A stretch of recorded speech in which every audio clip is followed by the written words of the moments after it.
de los pasajes más conocidos de los evangelios es sin duda la parábola del hijo pródigo en Lucas 15. Aún entre personas que no están familiarizadas con las escrituras, la historia de este joven que desperdició su herencia hasta llegar a la miseria, pero luego vuelve en sí, va a su padre y es recibido en casa con los brazos abiertos. Es una historia que toca fibras muy sensibles del corazón humano.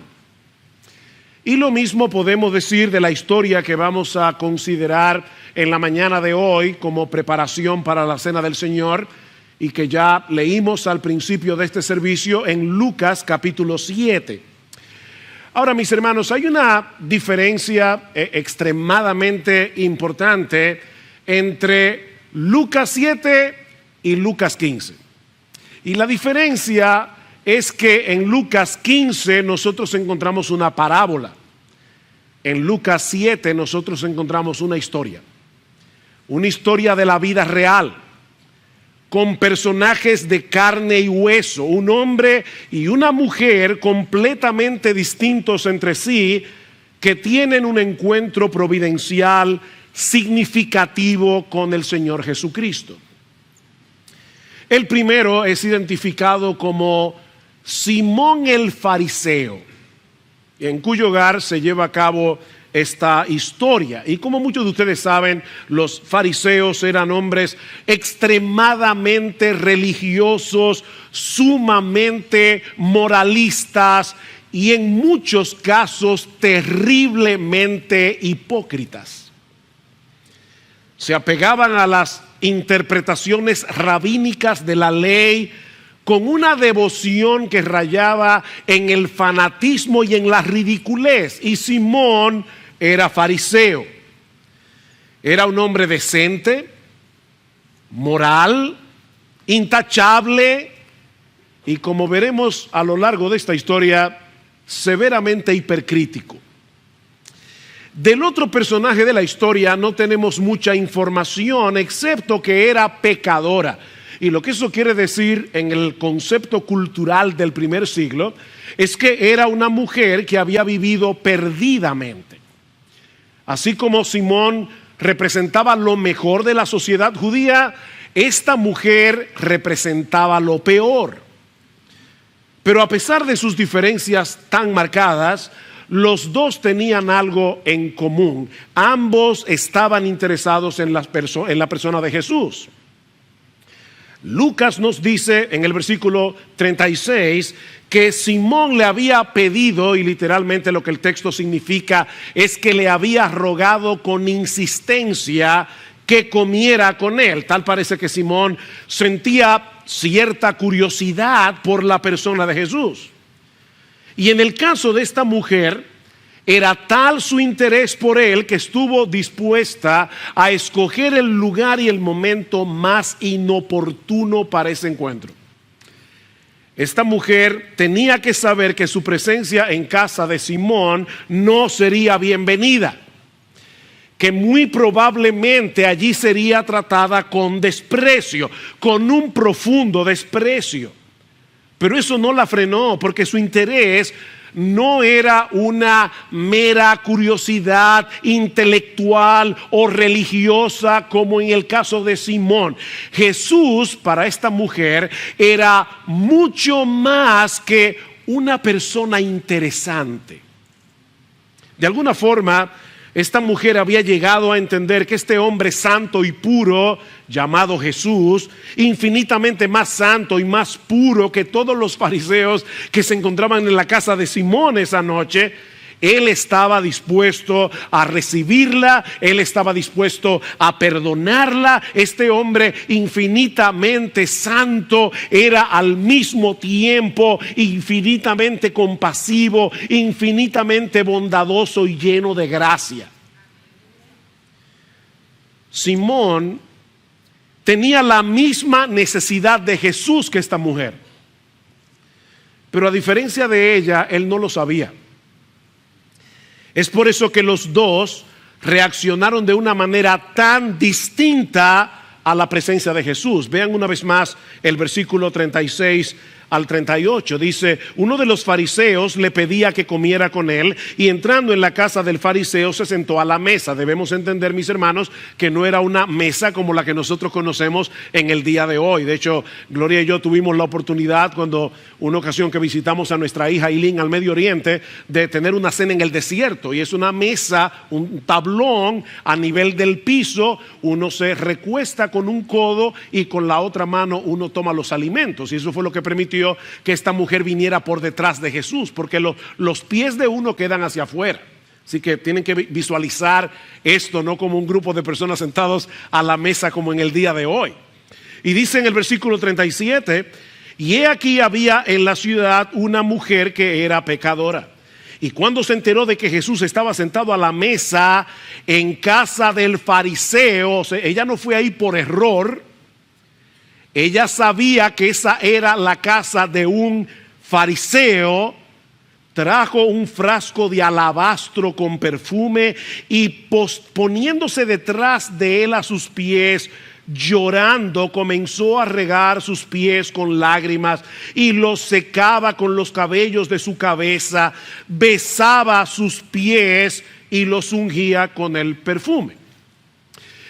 Mis hermanos, ¿por qué esta mujer se comportó de una forma tan extraña? ¿Es esta la reacción de una mente desquiciada? Tal vez padecía de algún problema psicológico que la llevara a comportarse de esta manera. Miren, hermanos y amigos que están aquí en esta mañana, si somos honestos, deberíamos reconocer con vergüenza que de haber estado en esa cena esa noche, probablemente habríamos evaluado este caso clínicamente. Habríamos llegado a la conclusión de que esta mujer no estaba bien de la cabeza. De hecho, yo sospecho, y por favor, aquí necesitamos una buena dosis de honestidad.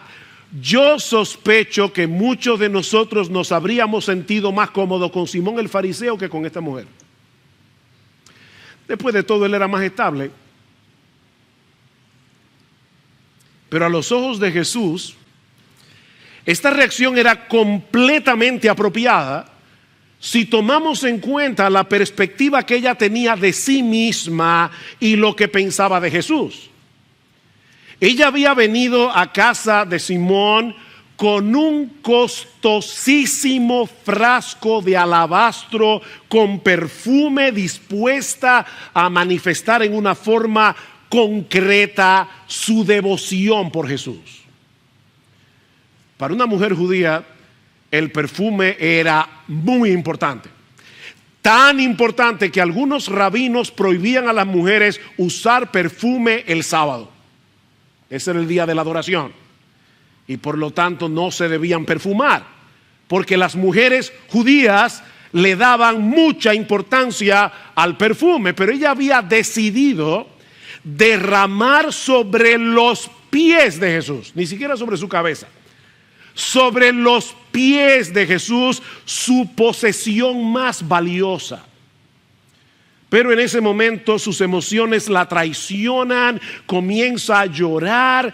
De repente esta mujer se vuelve un mar de lágrimas, lágrimas probablemente de quebrantamiento y de gratitud a la vez, a tal punto que comienza a empapar con sus lágrimas los pies del Señor. Esta mujer está consciente de lo mucho que ha pecado contra Dios. Ella está consciente de la forma tan grosera que ha quebrantado su ley.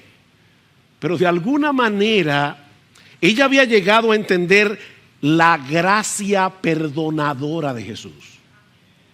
Y estalla en llanto. Y como no tiene una toalla a la mano, decide secarle los pies con sus propios cabellos. Y hermanas, todas ustedes saben muy bien la importancia que la mujer le da al cabello. Las mujeres salen del salón y cae una llovizna y es como si cayera ácido muriático desde el cielo. Las mujeres le dan, yo estoy seguro que muchas de ustedes se lavaron la cabeza ayer y vinieron arregladas. Pero esta mujer no tuvo reparos en tomar su cabello y convertirlos en una toalla para secar los pies de Jesús y besarlo con su boca. En todo el relato, y esto es interesante, no vemos que esta mujer haya pronunciado ni una sola palabra. ¿Se dieron cuenta? Ella no dijo nada, porque no era necesario. Sus ojos, su cabello, su boca, su perfume se encargaron de decir esa noche todo lo que ella quería decir. Ella le estaba rindiendo un homenaje de adoración a aquel que podía librarla de su esclavitud, a aquel que estaba dispuesto a recibirla y a concederle gratis, de pura gracia, acceso al reino de los cielos, a pesar de su pecado. Y por supuesto, cuando Simón ve este espectáculo, reacciona como todo un fariseo. Versículo 39. Pero al ver esto, el fariseo que le había invitado dijo para sí: si este fuera un profeta, sabría quién y qué clase de mujer es la que le está tocando, que es una pecadora. Es obvio que Jesús no puede ser un profeta, porque de haber sido un profeta enviado por Dios, se habría dado cuenta de cuán despreciable es esta mujer. Si Jesús hubiera sido un enviado de Dios, seguramente que habría reaccionado como uno de nosotros, los fariseos, obviamente. Pero Jesús no era un fariseo y era mucho más que un profeta. Jesús conocía muy bien a esta mujer, mucho mejor que Simón, pero también sabía lo que Simón estaba pensando. Él conocía a la mujer, pero también conocía a Simón. Simón y Jesús vieron el mismo cuadro, pero desde dos perspectivas totalmente distintas. De ahí la parábola que encontramos en los versículos 40 al 47. Respondiendo Jesús, eso es interesante porque Simón no le ha preguntado nada, pero Jesús sabe lo que tú piensas, lo que yo pienso. Respondiendo Jesús le dijo: Simón, yo tengo algo que decirte. Y él dijo: oh, di, maestro. Mira, cierto prestamista tenía dos deudores. Uno le debía 500 denarios y el otro 50. Y no teniendo ellos con qué pagar, perdonó generosamente a los dos. ¿Cuál de ellos entonces le amará más? Simón respondió y dijo: supongo que aquel a quien le perdonó más. Y Jesús le dijo: has juzgado correctamente. Y volviéndose hacia la mujer, le dijo a Simón: ¿ves esta mujer? Yo entré en tu casa y no me diste agua para los pies. Noten, cuando esta mujer estaba besando los pies de Jesús, estaban sucios del camino, pero eso no fue problema para ella besarlo. Dice: no me diste agua para los pies, pero ella ha regado mis pies con sus lágrimas y los ha secado con sus cabellos. No me diste beso, pero ella, desde que entré, no ha cesado de besar mis pies. No ungiste mi cabeza con aceite, pero ella ungió mis pies con perfume. Por lo cual te digo que sus pecados, que son muchos, han sido perdonados, porque amó mucho. Pero a quien poco se le perdona, poco ama. Un denario era lo que un israelita ganaba en un día de trabajo. Así que aquí tenemos a un hombre que le debe a un prestamista todo lo que él ganaría más o menos en un mes y medio de trabajo. Y aquí tenemos a otro hombre que le debe a ese mismo prestamista lo que él ganaría por más de un año. Sin embargo, aunque una deuda era mucho mayor que la otra, ninguno de los dos podía pagarla. ¿Se dieron cuenta en el versículo 42? Ninguno de los dos podía pagar. Así que el acreedor, el prestamista, generosamente, dice Jesús, decide cancelarle la deuda a los dos. Y ahora Cristo le hace una pregunta muy simple a Simón. Simón, ¿cuál de ellos le amará más? Y Simón responde, yo pienso que aquel a quien perdonó más. Y el Señor le dice, rectamente has juzgado, aquel a quien se le perdona mucho, amará mucho. Y esta mujer estaba muy consciente de la magnitud de su pecado. Ahora, yo quiero hacerles una pregunta en esta mañana. ¿Cuál es el significado de esta parábola? Porque algunos pueden pensar que lo que el Señor está enseñando aquí es que si una persona ha sido muy pecadora a lo largo de toda su vida y sus pecados han sido súper groseros, su amor a Dios será más grande que aquel que ha tenido una vida más o menos decente, más o menos estable. El que se ha enlodado más necesita un perdón más abundante y por lo tanto su amor debería ser más abundante también. Pero mis hermanos, si esa fuera la interpretación correcta de la parábola, entonces la actitud de Simón estaría totalmente justificada. Su falta de devoción a Cristo sería absolutamente comprensible. Yo te entiendo, Simón, tú me amas poco porque yo te he perdonado poco, ¿verdad? ¿Ese es el significado de la parábola? Por supuesto que no. Simón estaba completamente equivocado porque recuerden, mis hermanos, que ninguno de los dos deudores podía pagar la deuda. La diferencia entre uno y otro no radica en la cantidad, sino en la conciencia que cada uno de ellos tiene de su problema frente a su acreedor. Y es lo mismo que ocurre con el hombre en su pecado. A final de cuentas, o estamos completamente perdidos o estamos completamente perdonados. Delante del Señor no hay un punto intermedio. Nadie aquí es medio perdonado. Nadie aquí es medio convertido. Nadie aquí es medio cristiano, porque nadie se va a ganar un medio cielo, ni un medio perdón. Mi amigo, o tú estás aquí completamente perdido, camino a una condenación sin fin, o gloria al Señor, tú has sido completamente perdonado. Absolutamente perdonado. Dime hacerles una pregunta. ¿A quién estaba evangelizando Jesús esa noche? ¿A Simón o a la mujer? Déjeme ponerlo de otra manera. ¿Cuál de estos dos personajes estaba más necesitado de que se le predicara el evangelio? Aunque no es lo que parece a simple vista, lo cierto es que la condición espiritual de Simón era 1000 veces peor que la de esa mujer. 1000 veces peor. Simón, ella está en problemas y tú también. Ella no puede pagar su deuda, ni tú tampoco.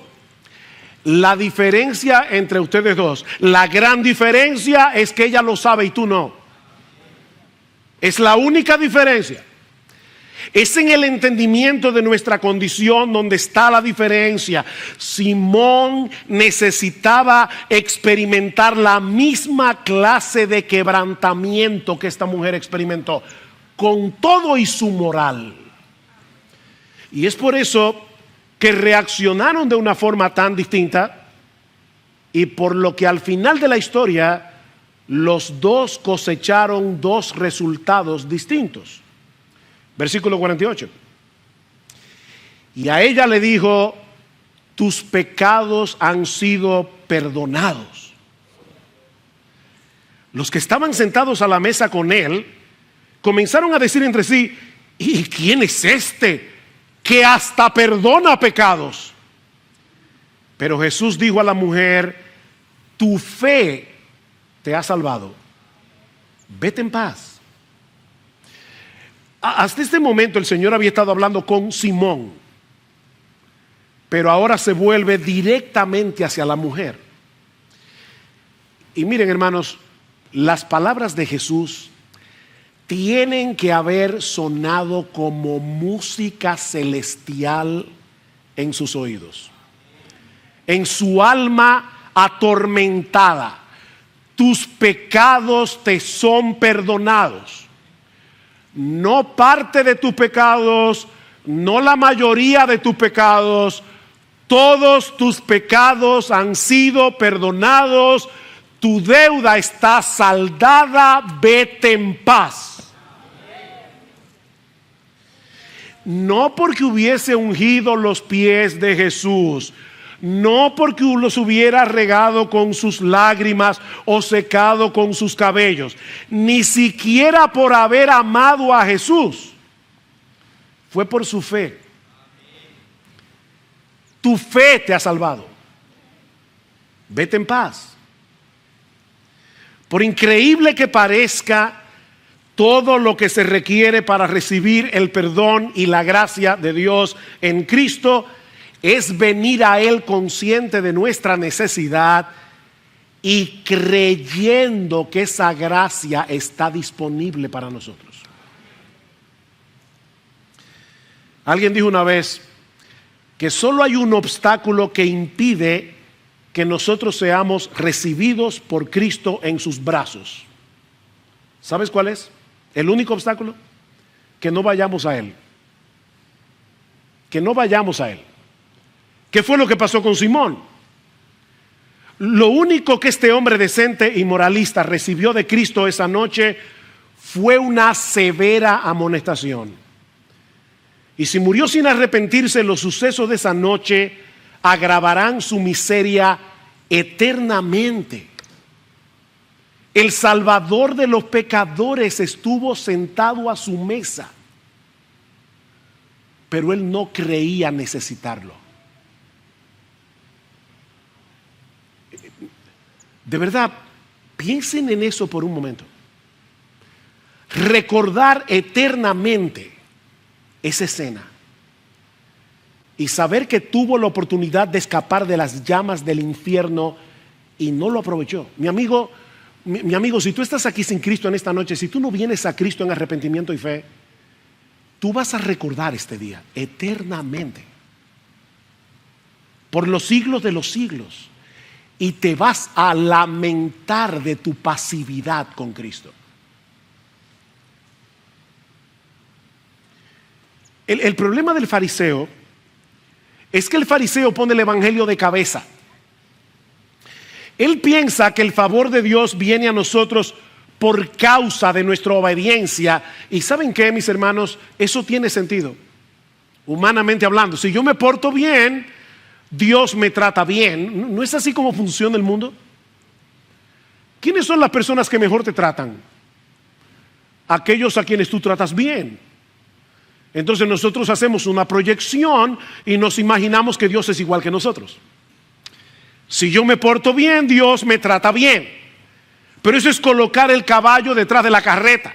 Si tú quieres que la carreta avance, pon el caballo adelante.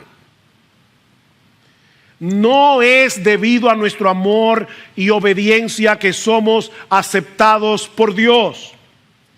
Es por el hecho de haber sido perdonados, es por el hecho de haber sido aceptados de pura gracia, gratuitamente, que ahora podemos amar a Dios guardando sus mandamientos. Porque somos aceptados y perdonados, ahora queremos obedecer.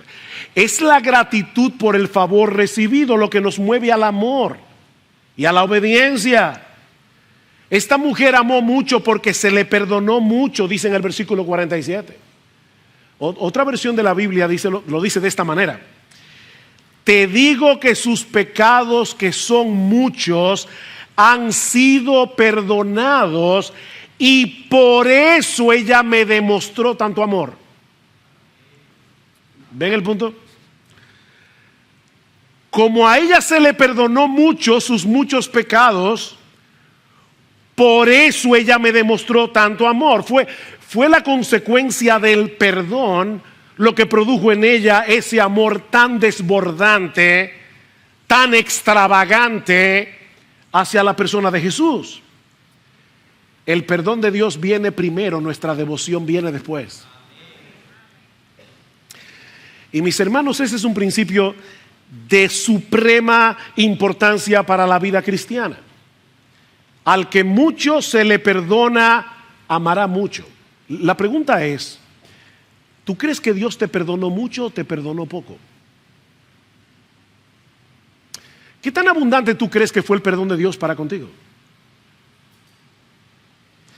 Miren, mis hermanos, algo no anda bien cuando una persona que profesa ser cristiana carece de pasión por la persona de Jesús. Algo no anda bien. Esa falta de devoción exuberante, apasionada, no tiene nada que ver con la personalidad. Nada que ver. Tiene que ver con el entendimiento. La comprensión del inmesurable amor de Dios manifestado en su perdón, en su aceptación, es el combustible del fervor, aunque no todos lo manifestemos de la misma manera. Ahí sí entra en juego la personalidad. No todos vamos a cantar igual. No todos van a reaccionar hacia la Escritura de la misma forma. Pero todos deberíamos reaccionar con el mismo fervor y con la misma pasión al amor de Dios. De hecho, ¿te sorprende la reacción de esta mujer? Bueno, déjame decirte algo. Nuestra pasión por Jesús debería ser más exuberante que la de ella. Porque nosotros vivimos del otro lado de la cruz y ahora tenemos una revelación completa. Nosotros tenemos un mejor entendimiento del costo tan alto que Dios estuvo dispuesto a pagar por personas que le aborrecíamos, la preciosa sangre de su precioso Hijo. Mira, creyente, no te quedes sin hacer nada cuando percibas frialdad en tu corazón. No te quedes así. Predícate este evangelio cada día. Recuérdate lo mucho que Dios te perdonó y a qué precio. Contrasta el amor de Dios con la negrura de tu pecado hasta que tu corazón vuelva a encenderse con la llama del primer amor.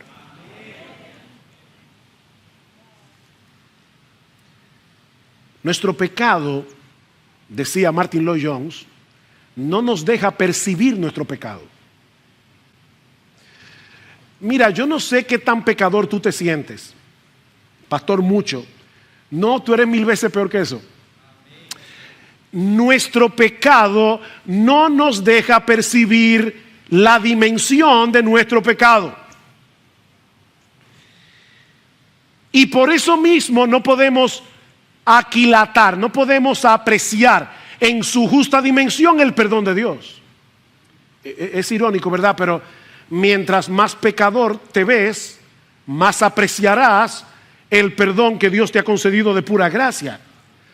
Así que lo que tenemos que hacer es comparar, contrastar la negrura de nuestro pecado con la brillantez de la perfecta santidad de Dios. Es la única forma en que nosotros podemos crecer en nuestro entendimiento de la cara horrible de nuestra pecaminosidad. Déjame hacerte una pregunta. ¿Qué tan profunda es tu convicción de pecado? ¿Qué tan profunda es tu convicción de pecado? Simón despreció a esta mujer porque se creía superior y de hecho llegó a despreciar a Jesús por tratarla con tanta gracia. ¿Tú sabes cómo te puedes examinar correctamente a ti mismo? ¿Tú percibes desprecio en tu corazón por otras personas que parecen haberse enlodado más que tú? ¿Tú desprecias a ciertas personas por su pecado? Entonces tú no entiendes lo pecador que tú eres. Tú no estás teniendo un correcto entendimiento de ti mismo. ¿Y sabes lo que eso produce? Eso produce un corazón fariseo. Un corazón farisaico. Cuando nosotros reaccionamos inadecuadamente a nuestro pecado, nos parecemos más a Simón que a Jesús.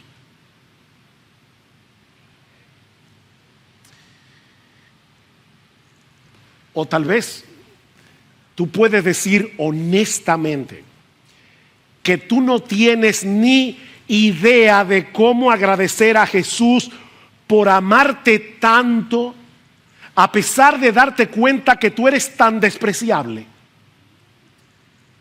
Al verte bajo la luz de la perfecta santidad de Jesús. Una de las cosas más sorprendentes de la persona de Jesús es que así como Él es perfectamente santo, por su gracia y su bondad, Él es perfectamente accesible. Perfectamente accesible. Venid a mí todos los que estáis trabajados y cargados, yo os haré descansar. Llevad mi yugo sobre vosotros y aprended de mí, que soy manso y humilde de corazón, y hallaréis descanso para vuestras almas. El más santo, el más puro, es el más accesible a las personas más bajas. Tú eres así. Con razón el puritano Thomas Goodwin decía que Cristo es amor cubierto de carne. Me encanta esa frase. Cristo es amor cubierto de carne. ¿Es así como tú percibes a Jesús en tu corazón?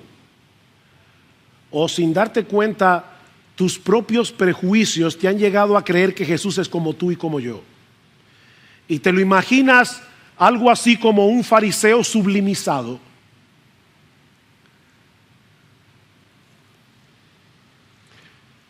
Yo soy manso y humilde de corazón. Eso es lo que Jesús dice de sí mismo. Vengan a mí porque yo soy accesible, porque yo soy manso y humilde de corazón. Alguien decía que de forma natural nosotros tendemos a pensar en Jesús tocándonos de la misma manera que un niño pequeño estira la mano para tocar una babosa por primera vez, con la cara arrugada y dando un grito de disgusto.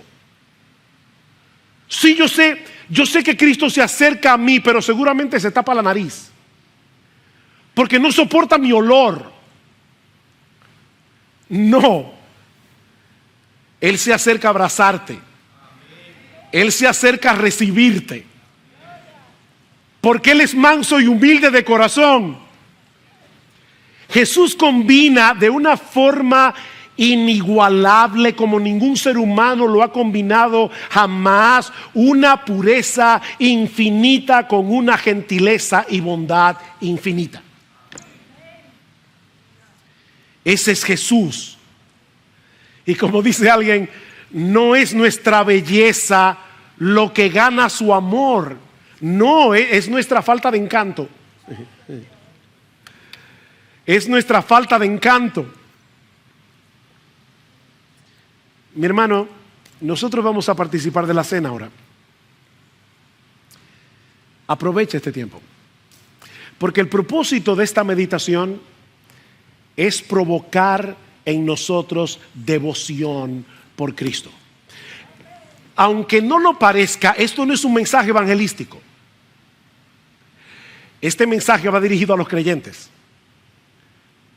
Quizás algunos que están aquí después de años en la fe y perciben que su primer amor se ha apagado, perciben que no perciben esa extravagante devoción por Jesús.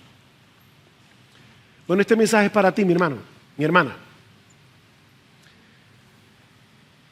Medita en la magnitud de tu pecado. Medita en la extraordinaria grandeza del amor de Dios manifestado en la cruz.